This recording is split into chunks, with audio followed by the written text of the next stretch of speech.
efetivamente, todas as religiões se apoiam na imortalidade da alma. Todavia, elas não têm a possibilidade da comprovação efetiva, falam de uma forma difusa, vaga, apresentam uma metafísica que não consegue concretizar a realidade da vida após a vida de forma cabal. E Chico Xavier surgia na singeleza do seu conhecimento cultural, que era apenas o primário, do interior, sem nenhuma ilustração que pudesse configurar um espírito afeito à fraude, um homem notadamente singelo, guardando a pureza da criança, traria, no entanto, um volume de comunicações atribuída aos espíritos e que ganhavam espaço na publicação da sua primeira obra, O Parnaso de Além Túmulo, que configuraria a primeira obra literária do médium, causando um frisson no meio da Academia Brasileira de Letras, no meio artístico e literário, no meio filosófico e científico, e também no meio religioso. E porque fosse muito jovem, não dispusesse ainda de uma possibilidade de uma carreira do ponto de vista literário ou do ponto de vista humano que lhe desse respeitabilidade, ele estava apenas iniciando um grande projeto que deveria se concretizar mais tarde, quando ele galgaria a postura de o mineiro do século. Francisco Cândido Xavier era abordado de forma preconceituosa por todos, de todos os segmentos do conhecimento, de todas as classes sociais, porque não lhe atribuíam as características que estavam apenas surgindo para a humanidade. E foi nessa circunstância que, de improviso, conta-se, num sepultamento, num cemitério, um religioso, guardando a cátedra da sua religiosidade formal e tentando escarnecer do jovem que tinha acabado de publicar a obra Parnaso de Além Túmulo, que na sua última edição guardaria a publicação de mais de 50 poetas brasileiros e portugueses, tendo cada poeta expressado o seu estilo, a sua preocupação, a sua forma melódica com que compunha as suas rimas, o conteúdo das poesias, Chico Xavier era efetivamente uma incógnita e que deveria naturalmente incomodar os religiosos da época. E então, esse religioso, portando o cabedal do status que a sua religiosidade lhe dava, dispondo, portanto, de uma posição hierárquica dentro da ordem religiosa que pertencia, ali, diante do jovem mineiro, propôs-lhe, por assim dizer, uma movimentação que era de avaliação da sua qualidade. Era um desafio, era quase que um duelo, quando ele se virou para Chico e disse: se tu recebes comunicações dos mortos, como tu dizes, fala então dos mortos agora. Era de improviso. Conta-se que Chico, que naturalmente era médium, não era o produtor das mensagens, aguardou um pouco e um espírito se aproximou e disse: vamos escrever. Ele se sentou ali de improviso, tomou uma lauda de papel improvisada e começou a escrever. O sino plange interna suavidade. No ambiente balsâmico da igreja, entre as naves, no altar, em tudo voeja o perfume das flores da saudade. Geme a viuvez, lamenta-se a orfandade. E a alma que regressou do exílio beija a luz que resplandece que viceja na paisagem comum da imensidade. Adeus, terras das desventuras. Adeus, almas que choram desventuradas. Adeus, diria a alma, sangrando os céus azuis.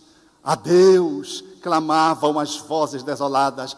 Adeus, reclamavam as rosas desfolhadas. de todos aqueles que ficaram no exílio soluçando. Era um soneto de Alta de Souza, que trazia ali de forma peremptória a demarcação da grandiosidade, da comunicabilidade dos espíritos. Ele não poderia improvisar, porque as palavras eram palavras de um cabedal que não pertenciam a um homem do primário. E que eu verbalizei esse soneto já fazendo as alterações, porque se eu as dissesse como ela é, nós talvez não pudéssemos compreender. Era uma mensagem erudita, era um soneto que trazia a diferenciação de cabedal de conhecimento, mostrando que a vida além da vida se expressava pela pequenez de um jovem que não tinha conhecimento nem de estética literária, nem que tinha um repertório que pudesse lhe ensejar a construção de numa lauda de papel, com palavras que pudessem definir o processo da imortalidade da alma de uma forma tão grandiosa. Naturalmente que o religioso calou-se e fez-se um grande silêncio, até hoje, para que possamos ouvir as vozes daqueles que se foram, mas que não morreram. Foi o que aconteceu com Elisabeth Kübler-Ross, a extraordinária psiquiatra suíça, que estudando a tanatologia e lidando com os pacientes terminais, deveria se debruçar sobre esse momento que é o momento culminante da vida, o momento da morte.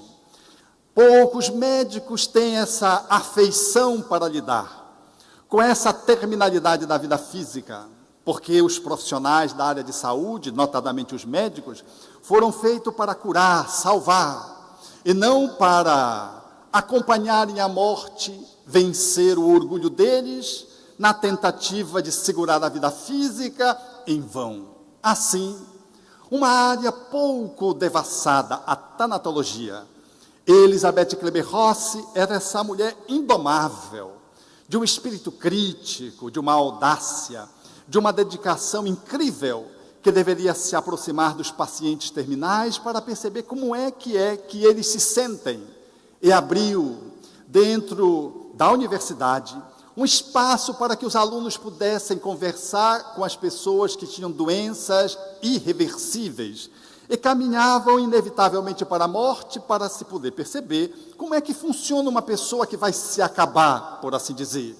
E foi nessa circunstância que a senhora Schwartz, uma notável mulher, foi chamada para a entrevista com os adolescentes, jovens, que estavam fazendo a faculdade de medicina. A senhora Schwartz era uma mulher curiosa.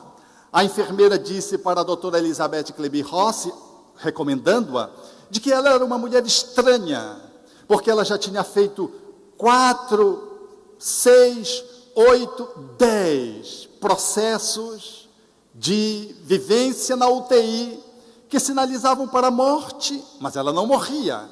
Isso causava uma estranheza nos médicos, aquele que vai, mas não vai, e volta. E porque tentasse morrer 10 vezes e não voltasse, mais do que um gato que 7 vidas ele tem, segundo os conceitos populares, a senhora Schwartz causava um certo espanto em todo o núcleo que cuidava da saúde dela.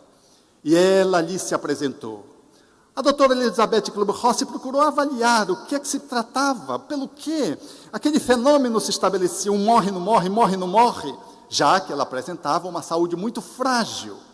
E ela deu-se conta, conversando com a senhora Schwartz, de que ela tinha um filho, que ele tinha 17 anos, e o seu esposo era esquizofrênico, e ela tinha receio de falecer, e em função da relação difícil do pai com o filho, de deixar o filho nas mãos do esposo psiquiátrico, de um pai, portanto, com transtorno psiquiátrico grave, e que tratava o garoto de uma forma muito desdenhosa, desqualificadora.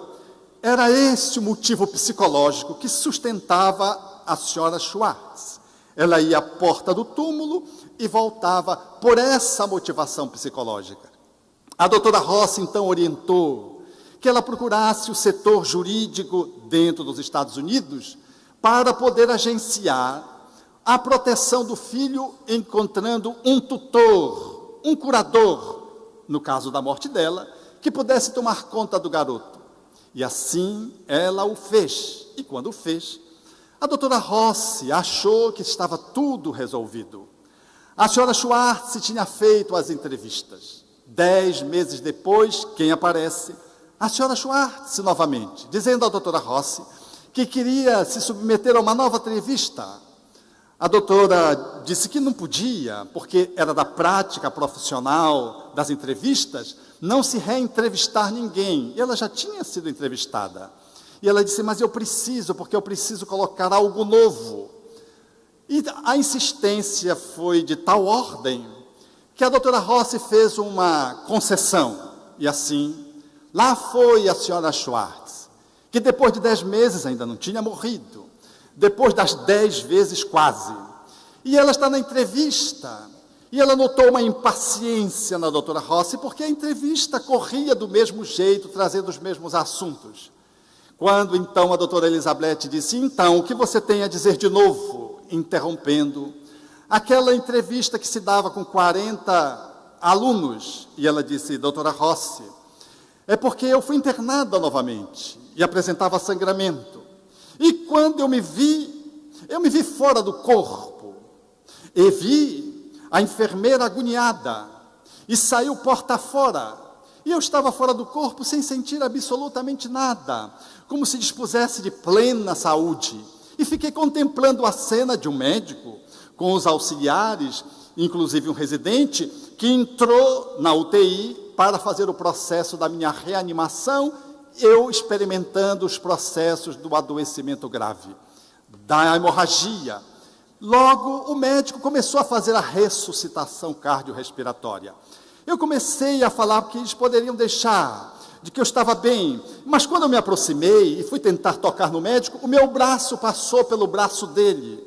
E eu notei que eu estava numa condição incrível, porque eu me via, tentava falar, eles não me ouviam, tentei tocar, não conseguia tocá-los, e foi patético, porque eles tentavam me ressuscitar, e no final, deram-me como morta.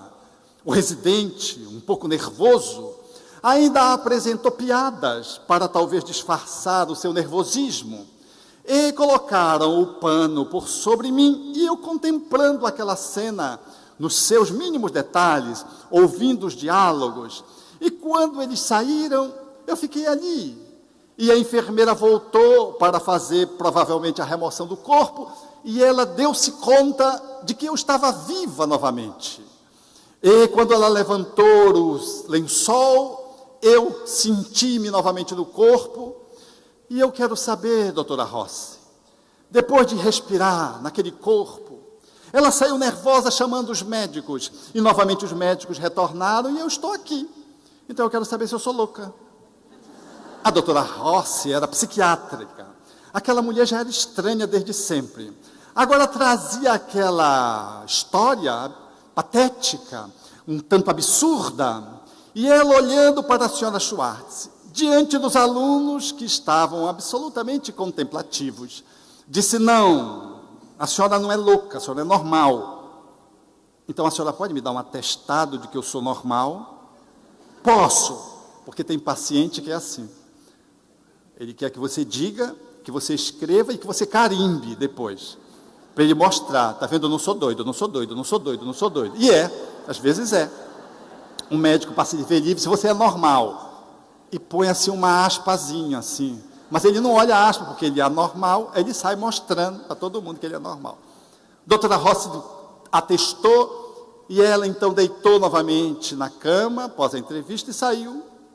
E quando a doutora Elizabeth foi conversar com os alunos achavam que a mulher estava tendo um processo alucinatório.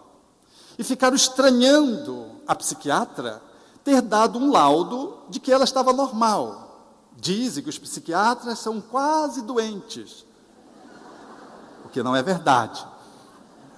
Alguns psiquiatras dizem que o tempo de validade é 10 anos de um psiquiatra, depois ele começa a se perder.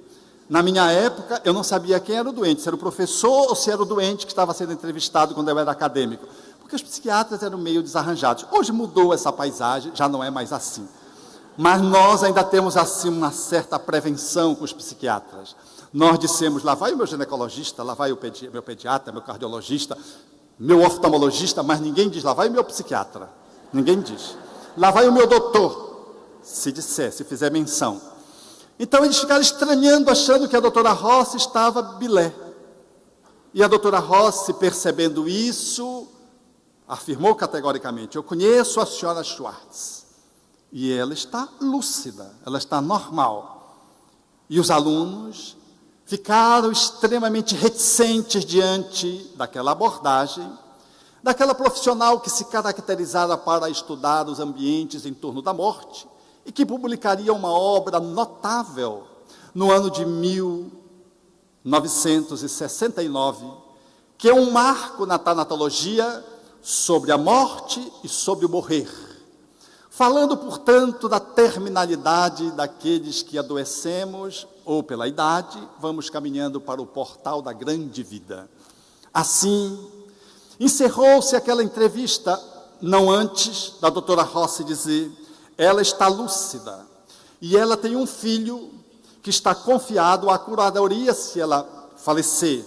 Vocês acham que ela viria aqui e pousaria, seja como fraude, ela faria essa questão de fazer essa entrevista, sabendo que, em sendo psiquiatra, poderia se questionar a curadoria e, portanto, o filho ficaria ameaçado? Não, ela é lúcida, ela é normal. O fato se deu, tempos depois, logo seguida aquela sessão, a doutora Rossi, que fazia um trabalho com um pastor protestante, e era junto esse trabalho em torno das entrevistas, ela ficou muito intrigada com a afirmativa da sua paciente Schwartz, porque ela descrevera com detalhes, falava do médico, falava do assistente, todos esses dados que foram confirmados, a piada, como é que ela poderia saber? E, notando nas entrevistas que fizera com os seus moribundos, percebia que eles acessavam os mortos. Então ela resolveu fazer uma enquete. Combinou com o senhor Gaines, o pastor, de que eles fariam um questionário, cada um 20, para avaliar os pacientes terminais. E, de acordo com aquele relatório, eles poderiam, portanto, fazer o cotejamento científico, fazendo parte, portanto, das suas pesquisas e dos seus estudos. Qual não foi a surpresa dela e do pastor? Que as pessoas que estavam próximas da morte revelavam coisas fantásticas, como uma garota de 7 anos, que disse que fora do corpo, ela efetivamente pôde encontrar o seu irmão, que disse-lhe que ela voltaria para a vida, que ela não estaria morta, de que a sua vida continuaria, a abraçou, a estimulou, e quando a criança de 7 anos voltou, contou aos pais, viveram uma experiência de quase morte, e os pais, achando que a criança estava num processo de delírio, ficaram surpresos quando ela falou do irmão, descreveu o irmão e disse do abraço que a emocionou, quando o irmão dizia que ela deveria voltar para o corpo. E quando definiu o irmão e disse o nome do irmão, os pais ficaram paralisados, porque o irmão, efetivamente, era alguém que falecera quando ela tinha 2 meses de vida. Ela não tivera convivência com o irmão, e os pais nunca tinham falado para ela acerca do irmão que havia morrido. Era, portanto, uma revelação bombástica, que dava ensejo, num dos relatórios da pesquisa da doutora Rossi, de que a vida além da vida era um fenômeno absolutamente palpável e concreto. Mas o hospital, onde a doutora Rossi trabalhava com o pastor, estava sofrendo uma série de intempéries, em função dos recursos estabelecidos pelas pessoas no âmbito de requisitar os seus direitos, e a medicina vivia o atropelo dos processos legais. A advocacia entrava em jogo, e assim o hospital começou a fazer pressão. O pastor saíra para trabalhar em outro lugar, e fora substituído por um outro que ela não estava muito afinizada com ele. e começou a querer desistir. E no dia que ela postulou como sendo o dia ideal para a sua desistência, a desistência das entrevistas, que dava ensejo ela a coletar esses dados, avaliar a terminalidade da vida, os estágios que a pessoa passa antes de falecer, no dia em que ela decide dizer para o pastor que ela ia abandonar o hospital, ela vai andando no corredor, e quando ela começa a introduzir o assunto, abre-se a porta do elevador e uma mulher flutuante sorri para ela. Ela olha a mulher flutuante e disse: como assim? E ficou assustada. O pastor olhou, não viu nada e voltou-se para ela. E a mulher sorriu e ficou aguardando que o pastor entrasse. E ela disse: eu acho que ela está esperando que o senhor entre. O pastor olhou de novo, não tinha ninguém. Eu acho que o pastor ficou com medo, porque era psiquiatra, apressou-se a entrar. E quando ela entrou, a mulher saiu e disse: doutora Rossi, podemos ir ao seu consultório? Ela, atônita diante do fenômeno, foi conduzida por aquela mulher que agora caminhava ao seu lado, e foi ao consultório, e a mulher abriu a porta do consultório, entrou, e quando ela entrou, ela reconheceu, era a senhora Schwartz. E ela ficou pensando que ela estava ficando maluca. A senhora Schwartz chegou e disse: doutora Rossi, eu vim lhe dizer duas coisas. A primeira é agradecer a senhora e ao pastor Gaines por tudo que vocês fizeram por mim. E sorriu. Doutora Rossi sentou e começou a pegar nas coisas para saber se ela estava ali onde estava. E a senhora Schwartz, mais bela, mais refulgente, disse: a segunda coisa que eu quero dizer é que a senhora não deve abandonar o seu projeto, que ele está apenas começando. A psiquiatra começou a pensar: mas como é que ela sabe que eu estou querendo abandonar o projeto? Achou que era da cabeça dela. Talvez fosse uma projeção, uma alucinação, um delírio.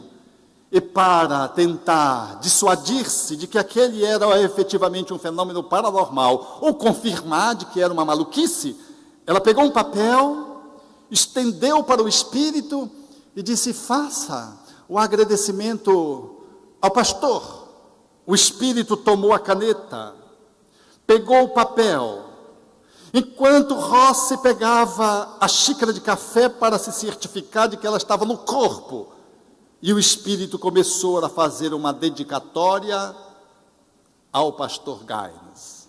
E quando acabou, entregou a dedicatória para a doutora Rossi e desapareceu. Uma alucinação não escreve em papel. E ela disse: e eu entreguei ao pastor Gaines, e ele guarda o agradecimento da senhora Schwartz até hoje. A partir daquele dia, eu não mais desisti de continuar nesse caminho da pesquisa em torno da tanatologia e dos pacientes terminais. Fui a fundo no meu projeto, o que culminou com as publicações dessa mulher notável, talvez a maior autoridade em tanatologia do mundo, que já desencarnou recentemente. Os fenômenos de quase morte são fenômenos que se multiplicam ao longo da história do mundo, mas que ficaram consagrados na academia quando George Hitz, um soldado, fez uma parada cardiorrespiratória num campo de batalha, e a enfermeira, chamando o médico, ele identificou de que o homem estava morto, o soldado. E quando saiu, a enfermeira voltou, percebeu que ele arfava, chamou o médico aplicou uma injeção de adrenalina, ele estava parado há 9 minutos, aproximadamente. E quando George voltou, com 40 anos, George Hitz voltou, ele descreveu aquilo que é a primeira descrição mais detalhada das vivências de quase morte. Um morto que voltou. E publicou uma obra chamada Voltar do Amanhã. Esse homem notável, que eu tive a oportunidade de conhecê-lo quando, num dos congressos da AME nos Estados Unidos, e ele fazendo a sua conferência acerca da temática, quando foi falar da sua própria experiência, começava a chorar. Transformou-se num homem bonachão, vocacionado ao perdão, vocacionado à bondade. As pessoas que habitualmente vivem a experiência de quase morte, quando voltam algo transformadas. Um amigo até me dizia assim: Alberto, é incrível, eu passo 25 anos evangelizando alguém, e a pessoa faz uma mudança assim. A pessoa sofre uma experiência de quase morte, em uns minutos, quando volta mudada.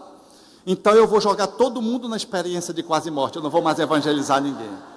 Era um companheiro que gosta do humor e que fazia troça com a experiência de quase morte, porque efetivamente, na maioria dos casos de experiência de quase morte, a pessoa sai, e quando ela sai, ela entra num novo nível de consciência, vê os espíritos, reencontra os mortos, os seus familiares, entra num túnel, revê a sua própria existência, encontra espíritos luminosos que ele confunde como se fossem anjos ou Deus.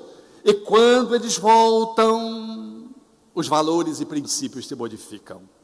Eles não conseguem mais ser os mesmos. Se tornam menos materialistas e mais espiritualistas. Encontram uma vocação para se dedicar à humanidade.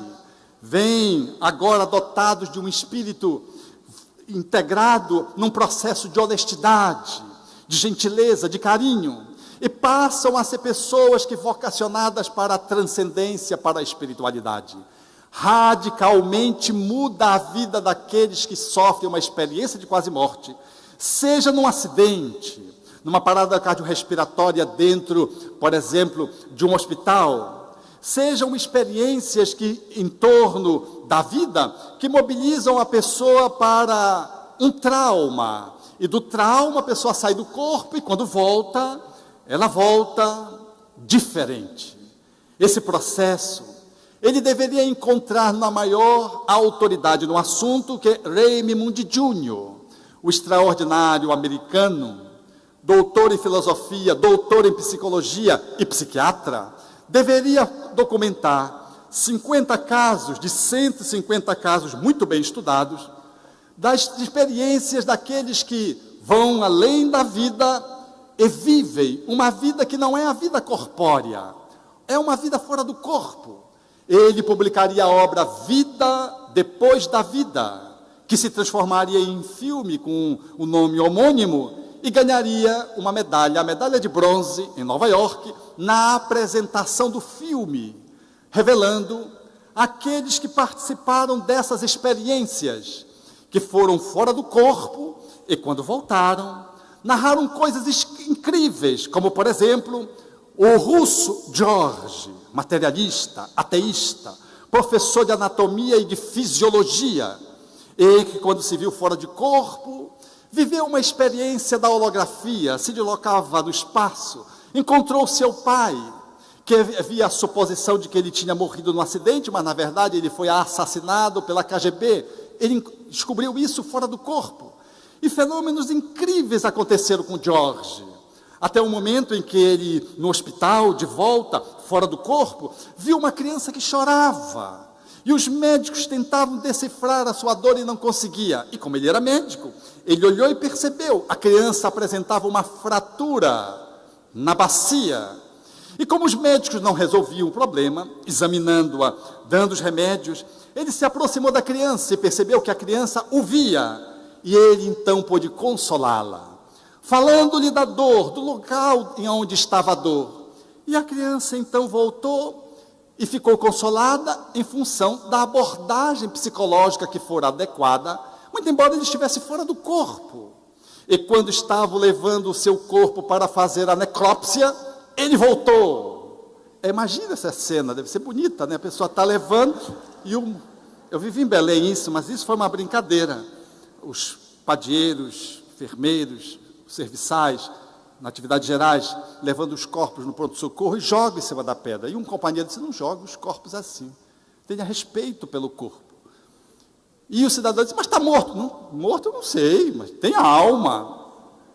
E os cidadãos continuavam naquela mesma postura. Esse amigo, que é muito brincalhão, naquela hora estava falando sério, mas como não foi ouvido, ele foi para trás da pedra.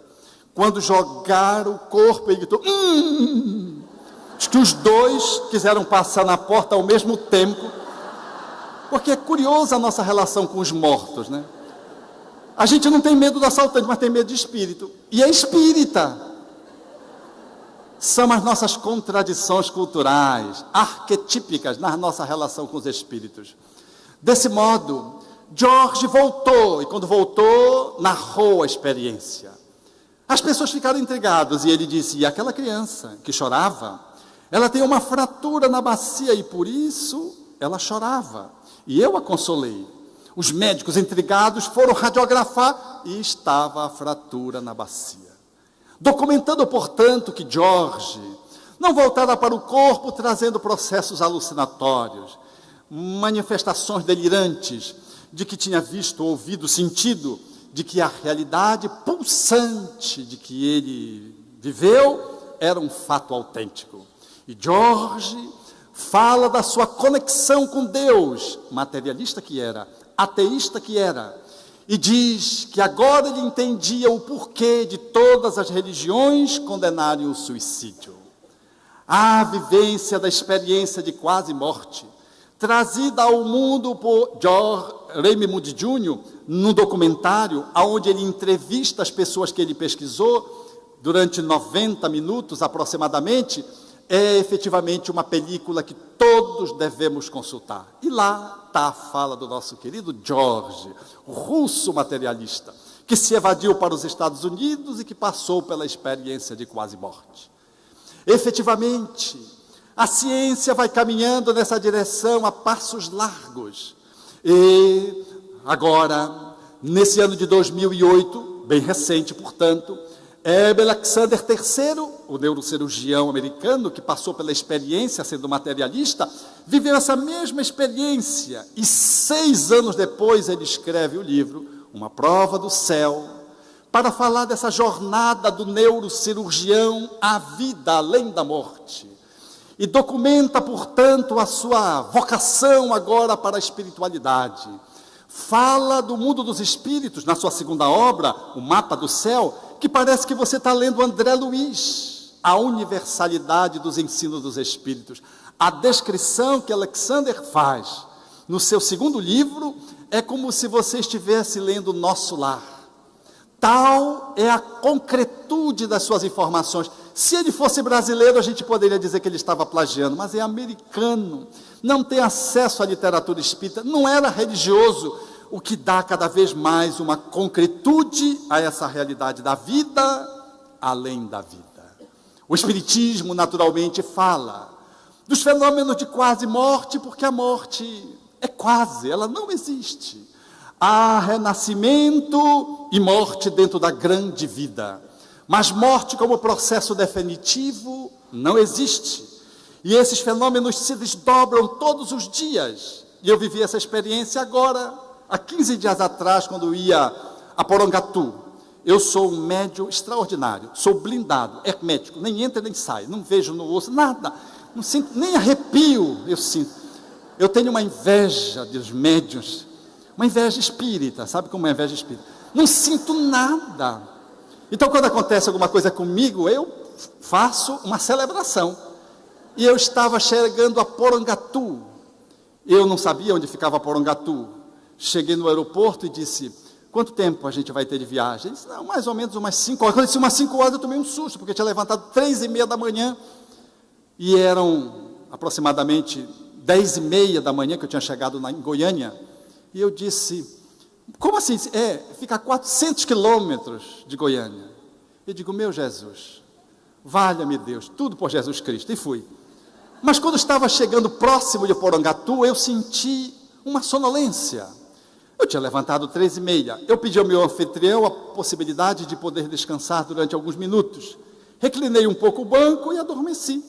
E quando eu acordei, veio a imagem psíquica, não vidência, a lembrança do meu irmão, Edson.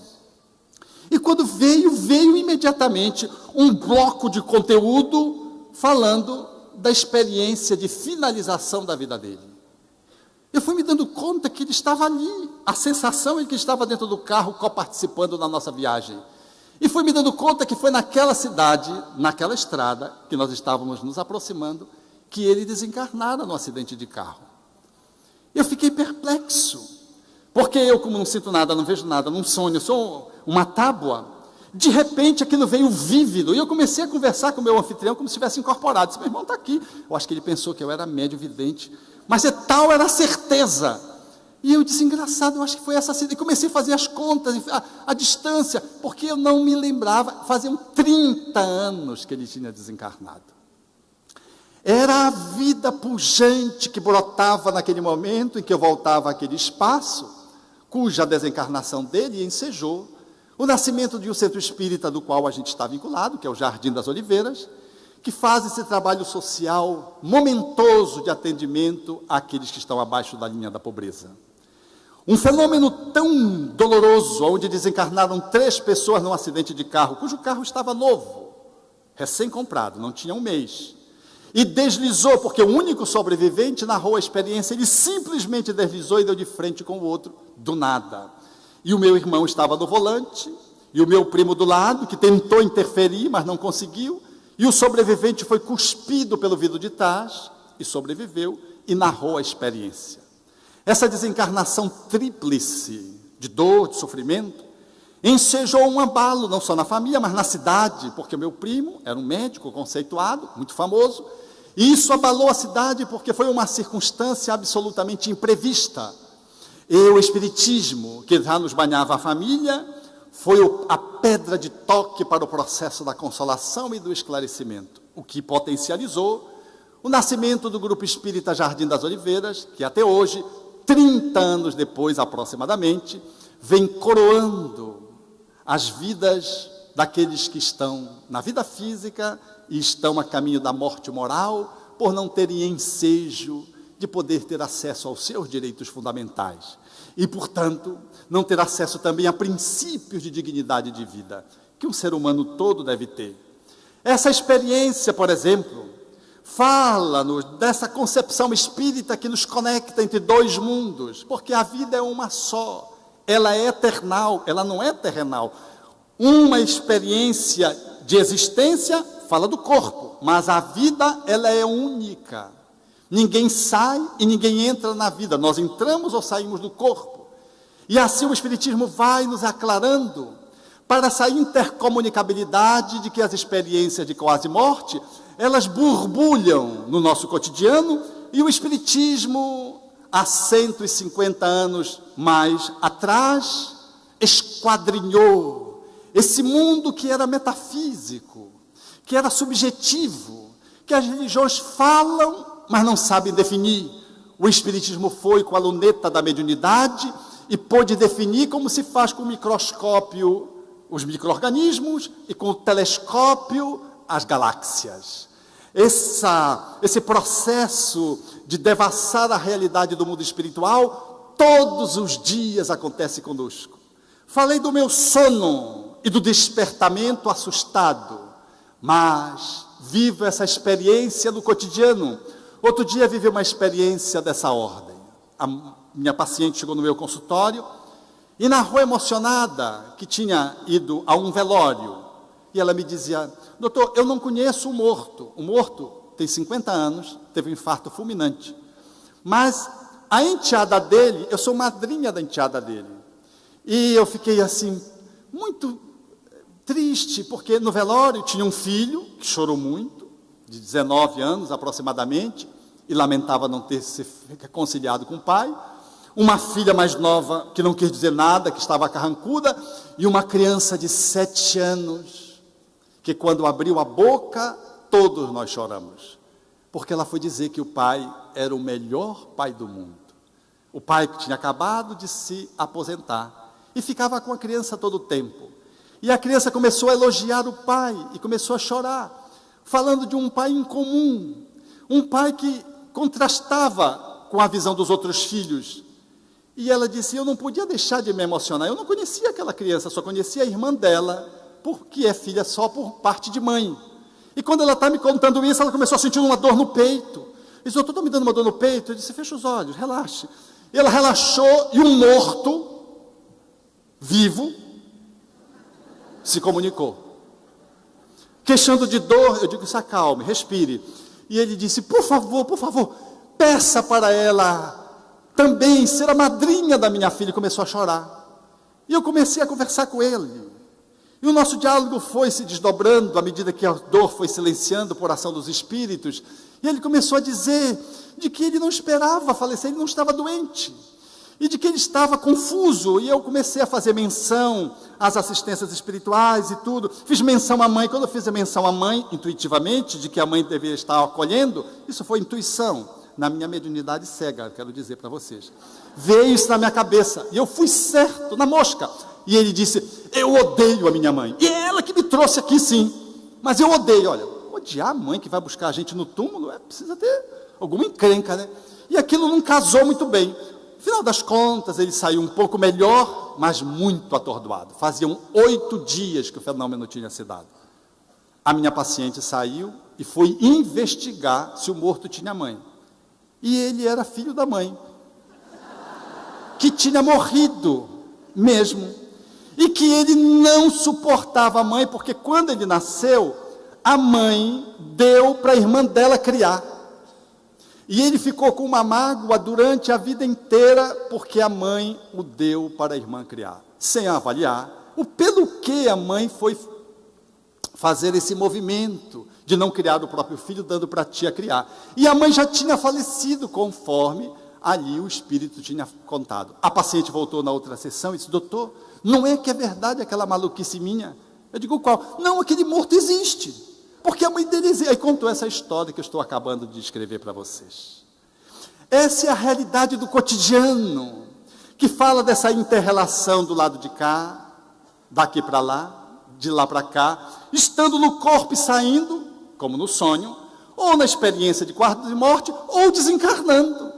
Como vi numa outra experiência que a mim me marcou muito, quando o cidadão, experimentando uma vivência com a mãe no hospital, a mãe, arfante, chamou o filho e disse, meu filho, me abrace e diga-me palavras de amor que o seu pai nunca me disse. E ele começou a dizer, mãe, nós todos te amamos, eu te amo, nós os irmãos todos te amamos. E quando ele está falando isso, a mãe falece. Estava grave, faleceu. Ele voltou para casa e contou para os irmãos. O pai tinha uma conduta meio irregular. Os irmãos se fecharam e foram em cima do pai e expulsaram o pai de casa. No furor da dor, de perda e da mágoa, porque não sabiam o quanto a esposa estava sofrida naquela convivência, porque ela silenciava. E no último momento, ela foi falar. E ao falar, ao falecer, criou esse colapso. O pai desapareceu, meus amigos. Os filhos nunca mais viram o pai, até um dia, em que eles são chamados para uma outra cidade. A filha vai, porque o tempo passou e os filhos começaram a perceber que foram muito duros. Surgiu o remorso, mas a impossibilidade do perdão, porque o pai não estava às proximidades, não era localizado. E assim, quando a filha chegou, ele estava numa enfermaria, no estado terminal. A filha, quando o abordou, ele se comunicou com ela e minutos depois ele desencarnou. O filho que atendeu a mãe e que estava em Belém, aguardando, portanto, a volta do pai, provável, entrou num estado de culpabilidade, com desdobramentos para a saúde física de forma incalculável. E ele, sem conseguir sair da culpa, um dia está na sua chácara, deitado na rede, e ele começa a adormecer, e quando ele adormece, ele vê um espírito luminoso trazendo alguém vergado sobre si mesmo, caminhando devagar. E quando vai se aproximando da rede, ele se sente fora do corpo na rede. E quando ele vê aquele espírito, que o espírito se aproxima um pouco mais, ele reconhece, era sua mãe. E ele fica emocionado, e quando ele olha para o homem, é do seu pai. E ela, como uma enfermeira vigilante, dizia, você e o seu pai sofrem, porque não conseguiram consolidar o perdão. Você sofre porque agiu sobre impulso. E o seu pai sofre por tudo de sofrimento que ele gerou, e não pôde fazer as pazes com os outros filhos, só com uma filha. E ele disse: o meu paciente, fora do corpo, se dirigiu ao pai, que apenas chorava e não ousava levantar o rosto para olhá-lo. Ele disse: eu abracei o meu pai, e nós dois choramos juntos, copiosamente. E depois, quando nós nos colocamos tudo para fora, eu senti que nós tínhamos feito a reconciliação. Eu senti que voltei para a rede e despertei, e o meu corpo estava enxaguado em lágrimas. A morte, às vezes, chega antes de providências necessárias que precisamos tomar. E vamos adiando perdões, guardando ressentimentos, culpabilidades tóxicas, achando que nós somos eternos no corpo e não viabilizamos reconciliações necessárias que poderiam ser feitas hoje ou logo amanhã, porque depois da manhã talvez eu ou o outro estejamos fora do corpo. Essas experiências de quase morte, elas nos envolvem a vida, o cotidiano, todos os dias, porque nós não precisamos sair do corpo. A vida fora do corpo e do corpo é um movimento de ir e vir dialético que nos envolve no cotidiano, quer estejamos no corpo, quer estejamos fora do corpo. Vi outro dia o cidadão que não conseguia entrar numa loja de turismo para comprar a sua passagem. Surgiu uma fobia por altura. E ele, que eu já acompanhava há algum tempo e que não via, me procurou e disse: Alberto, surgiu uma fobia. Eu sempre andei de avião, agora eu não consigo entrar na loja. E nós fizemos esse mergulho transpessoal para ir da vida, além da vida, ao invés de para frente, para trás. E ele mergulhou numa experiência de um cientista que escalava uma montanha fazendo uma expedição, levando consigo 4 outros na caminhada, escalando, enquanto que outros ficavam baseados embaixo da montanha. E a estratégia era chegar a um ponto e no dia seguinte chegar ao cume para estabelecer as pesquisas. Mas 2 dos 4 cientistas, os outros 2 era ele e um outro mais experiente, eram iniciantes, faziam pela primeira vez. Seus pais haviam recomendado a ele, que era o que dirigia a expedição de pesquisa. E eles então quiseram ficar na base, esperar mais um dia para fazer aquele primeiro périplo e depois o segundo. E ele, que conhecia a caminhada, disse: não, mas dá tempo, nós podemos subir. Em vão. Foram subindo, o tempo foi escurecendo, a neve, o frio. Os 2 eram claudicantes na movimentação, porque eram jovens e inexperientes, até que num dado momento, ele assodando o grupo, para que o grupo fosse mais rápido, a fim de que pudesse chegar na caverna, onde deveriam se abrigar no primeiro dia, um escorrega, puxa o outro, amarrado nas cordas, e os 2 caem. E ele, à frente, com a corda amarrada, teve que decidir se ele ia junto, segurando, ou se ele cortava a corda. O que você faria? Ele cortou a corda. E naturalmente os 2 caíram e puxaram o terceiro, que era o último dos 4 na escalagem. Ele chegou ao lugar, no dia seguinte, pela manhã, quando ele saiu da caverna, para olhar, viu os corpos lá embaixo. Materialista, sem saber que além da vida há a vida, além do corpo a vida palpita, ele começou a pensar que aqueles que ficaram baseados, naturalmente iam em busca deles, iam descobrir de que ele tinha cortado a corda. E ele ficaria com a sua reputação de cientista comprometido. Então ele se joga lá de cima e se mata. Os 4 outros que ficaram baseados subiram, encontraram os 3, depois encontraram ele e foram fazer as exéquias fúnebres. Ele acompanhava as exéquias e os pais dos 2 que morreram, bravejando, porque tinham recomendado tanto e perderam os filhos. E ele absolutamente sem entender nada do que estava se estabelecendo, apenas confuso. Se ele estava morto, como é que ele estava vivo? Era o corpo dele que estava sendo sepultado e o dos outros. Mas como ele presenciava tudo, ouvia as vozes, mas aqueles que ele se dirigia não lhe respondiam. Há o tempo em que, depois de muito sofrimento, um outro amigo cientista que havia morrido o abordou. E ele disse: o que você está fazendo aqui? Ele disse: mas por quê? Eu estou confuso. Ele disse: você está confuso, nós temos estado ao seu lado, mas você está fechado para a ajuda. E aí começa todo o atendimento do mundo espiritual daquele cientista que tinha se suicidado, achando que a morte matava a vida. Ele saiu do meu consultório e foi na internet e comprou a passagem. Depois fizemos mais uma outra regressão, que eu não vou descrever, e ele viajou para o Rio de Janeiro. E quando ele voltou, eu disse: o que você acha? Para além de tudo que nós trabalhamos, que estava a motivação de você não viajar. Ele disse: é que eu não te contei, Alberto, eu não ia só visitar minha mãe, que está muito doente. Eu ia fazer uma assinatura de um pós-doutorado.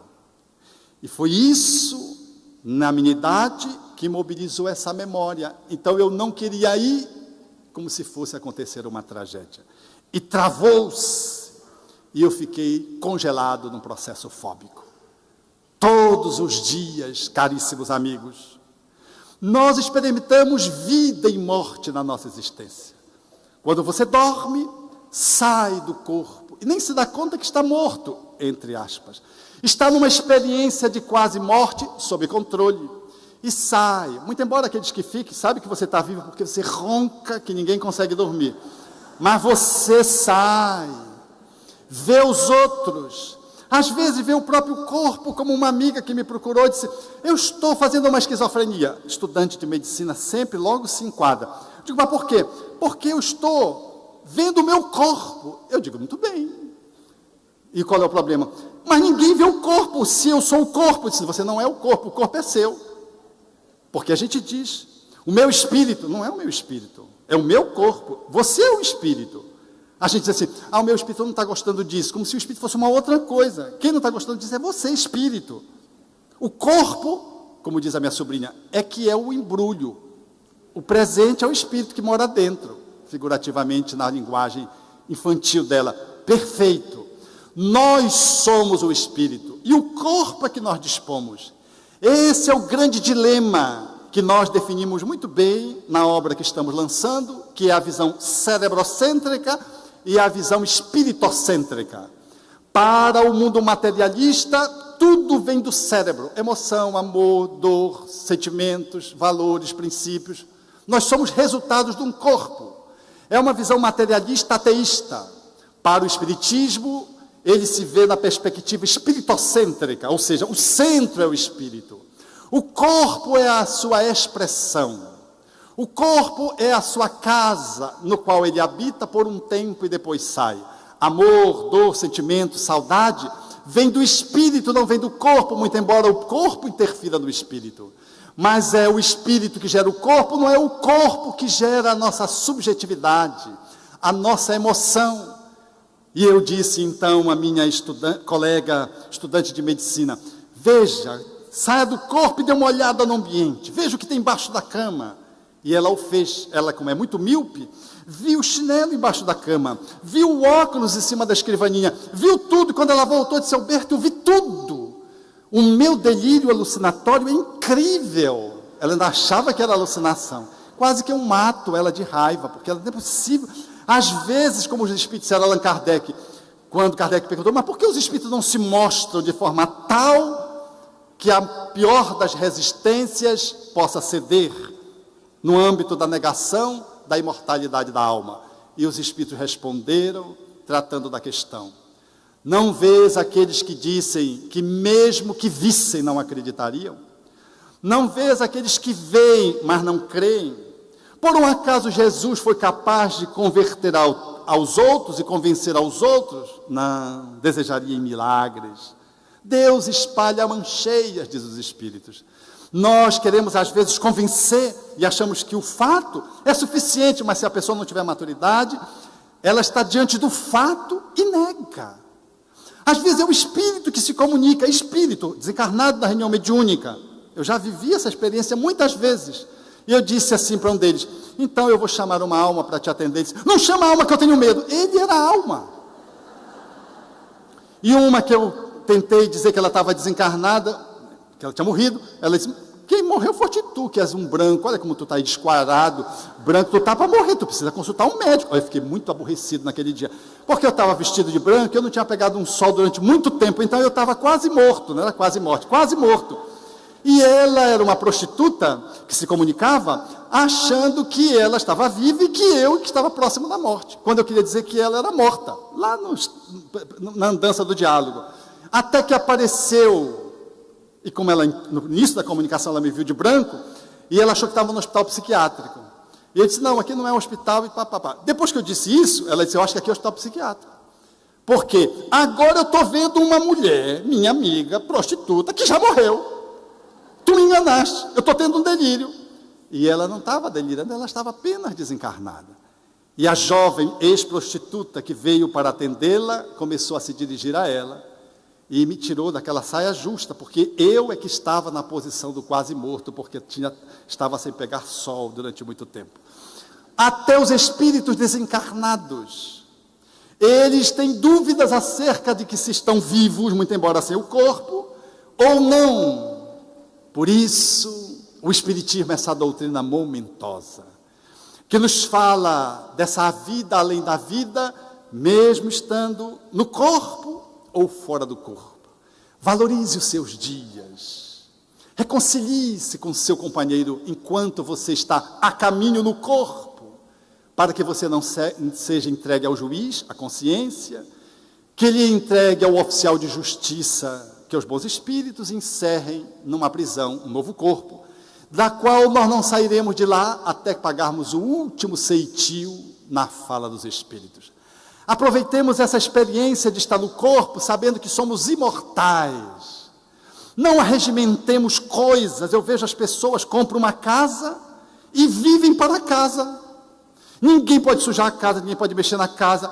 Junta o dinheiro e põe uma coisa na casa, uma outra coisa na casa, e vão ficar grudados na casa quando sair do corpo. A casa é meio, não é fim. A casa primeiro é o corpo, a segunda casa é onde tu moras. Mas a pessoa compra uma casa, na minha casa, minha vida, e coloca a sua vida na casa. E aí passa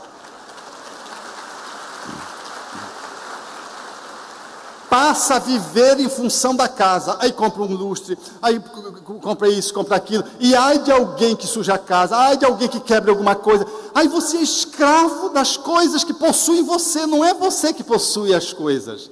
Então a sua casa é a sua vida não é sua, você a deu às coisas. Quantos de nós damos ao corpo a vida, achamos que o nosso corpo é a nossa vida, e não detemos um corpo. Quando a velhice vai chegando, a gente começa a se estranhar com a gente mesmo e começa a considerar de que vamos morrer. E a minha amiga disse: fiz uma cirurgia de oftalmologia, Alberto, e deu errado. Eu disse: mas como deu errado? Não, quando eu fiz a catarata, que eu fui me olhar no espelho, eu me dei conta do meu corpo. E eu disse: como é que você envelheceu sem a minha permissão? Diz que era um efeito colateral. E ela disse: ainda tenho mais uma cirurgia que eu tenho que fazer. Eu disse: qual? A da desencarnação. Eu digo: essa é boa porque não tem efeito colateral para você, você é uma pessoa do bem, vai que vai.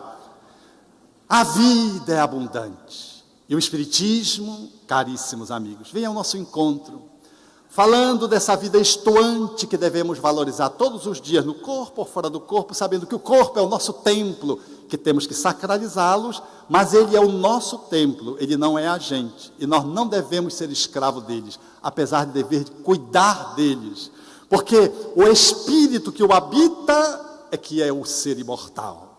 A imortalidade da alma, documentada pela experiência de quase morte, vem ao encontro do conhecimento espírita, e a ciência, 100 anos depois, vem confirmar as pesquisas que Allan Kardec fez no seu tempo e a revelação que os espíritos fizeram naquela época, para mostrar de que a vida é bela, e de que em tudo palpita a divindade, e de que o materialismo que resiste em negar a Deus, encontra na experiência de quase morte uma oportunidade de se encontrar com o divino. E, provavelmente, não precisará dizer como o poeta: quem foi que fez o sol tão vivificador, e sua luz tão pujante, cheia de fulgor, os trilhões de estrelas que cintilam nos céus, e as nuvens vaporosas como densos véus, a mecânica celeste, o arcano profundo da eterna ciência que equilibra os mundos, os micro-organismos em desenvolvimento e os orbes gigantescos em deperecimento, o átomo e a nebulosa, a ameba e o serafim, e as virtudes que nunca terão fim, a virtude impoluta que não se modifica e a possante energia que a tudo vivifica. Quem foi que fez a chuva, o vento, o raio, o trovão? Fez a primavera, o outono, o inverno e o verão. O perfume das flores, o som, o ar, os campos, as florestas, a terra, o céu e o mar, o infravermelho e o ultravioleta. E fez da lagarta surgir a bela borboleta. Os clarões da luz do sol, do pôr do sol e o cantar do roxinol. Quem foi que fez as feras bravas, a asa de um inseto, a beleza de um ninho, deu agilidade à incrível pulga saltitante e fez o passo lerdo, tardo do elefante, o colibri com nímia sutileza, sugando o mel das flores com tal delicadeza, e o tatu escavando a cova em que se abriga, e a faina inesgotável da minúscula formiga, o inquieto macaco e o fogoso corcel, e a abelha trabalhando na construção do mel. Quem foi que fez o tubarão, a ostra, a baleia e a engenhosa aranha tecendo a sua teia? E o instinto de conservação, como bússola infalível de orientação, guiando com acertos irracionais, sem nunca transgredirem as regras naturais. Que maravilha é esta que eu não posso descrever com todo o dramatismo que eu pudesse ter? Artista ilimitado, sublime e grandioso, me ponho de joelhos e contemplo abismado com estupefação e pergunto a mim mesmo com grande emoção: quem fez tudo isso? Pergunto a outras vozes quem me poder dizer: eu vos peço, queridos irmãos meus, e as vozes me respondem: foi Deus, foi Deus, foi Deus. Obrigado.